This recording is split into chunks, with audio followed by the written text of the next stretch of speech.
ఎన్నికల్లో పోటీ చేయకపోయినా ఎక్కడ ప్రజల సమస్యల్లో ఉంటే అక్కడ ప్రత్యక్షమవుతారు జనసేనుడు. బాధితుల తరపున గళమెత్తి పాలకులను ప్రశ్నించాడు. సమస్యల పరిష్కారం దిశగా ప్రభుత్వాన్ని అడుగులు వేయిస్తున్నాడు. అలాంటి జనసేనకు నేటితో 3 ఏళ్లు పూర్తయింది.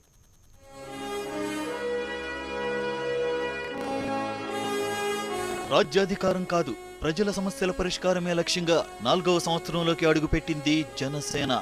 సరిగ్గా 3 ఏళ్ల క్రితం రాజకీయాల్లో ప్రకంపనలు రేపుతూ జనసేన పార్టీని స్థాపించిన పవన్ కళ్యాణ్ ప్రతి సమస్యను ప్రశ్నించడం, పరిష్కారం కోసం నిజాయితీగా ప్రయత్నించడం ఆయనకు జనాదరణను పెంచాయి.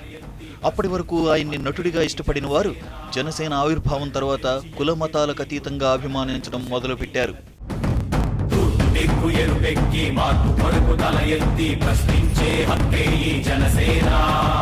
కళ్ళు తెరిచి ఎలుగెత్తి గుళ్ళు కడగ యువ శక్తి నిలదీసే హక్కే ఈ జనసేన. 2014 ఎన్నికల్లో టీడీపీ బీజేపీ కూటమికి మద్దతిచ్చిన జనసేనాని ఆ తర్వాత జరిగిన అనేక పరిణామాలతో కొంతకాలం మౌనం వహించారు. రాజధాని ప్రాంత రైతుల భూములకు సంబంధించి తప్ప మిగిలిన సంఘటనలపై ఆయన పెద్దగా స్పందించలేదు. కానీ ఓ అభిమాని కుటుంబాన్ని ఓదార్చడానికి తిరుపతి వెళ్లినప్పుడు సడన్ గా ఏపీ రాజకీయాల్లో అలజడి రేపారు. ప్రత్యేక హోదాపై పోరాటానికి దిగుతున్నట్టు ప్రకటించారు. అలా తిరుపతితో పాటు కాకినాడ, అనంతపురంలలో సభలు నిర్వహించిన పవన్ కేంద్రాన్ని టార్గెట్ చేశారు. హోదా ఇవ్వకుంటే మెడలు వంచుతామని వార్నింగ్ ఇచ్చారు. దీంతో పాటు దక్షిణాది రాష్ట్రాలను ఉత్తరాది నేతలు చిన్నచూపు చూస్తున్నారనే అంశాన్ని తెర మీదకు తెచ్చారు పవన్ కళ్యాణ్.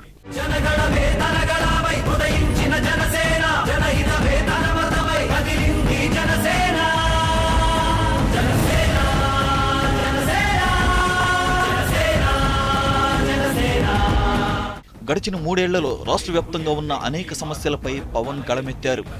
రాజధాని భూముల అంశం మొదలుకొని నిన్నటి విక్రమసింహపురి విద్యార్థుల సమస్యల వరకు అనేక సమస్యలపై తనదైన శైలిలో స్పందించారు పవన్. శ్రీకాకుళం జిల్లా ఉద్దానంలో దశాబ్ద కాలంగా ప్రజలను వేధిస్తోన్న కిడ్నీ వ్యాధుల సమస్యపై ప్రభుత్వాన్ని నిలదీశారు. అంతేగాక చేనేతకు తనను తాను బ్రాండ్ అంబాసిడర్గా ప్రకటించుకున్నారు పవన్.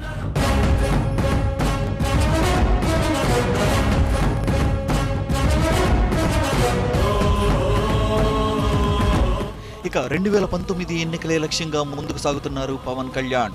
ఎన్నికల మేనిఫెస్టో ఎలా ఉండాలన్న అంశాలపై నేరుగా ప్రజల నుంచే అభిప్రాయాలు తెలుసుకునే పనిలో పడ్డారు.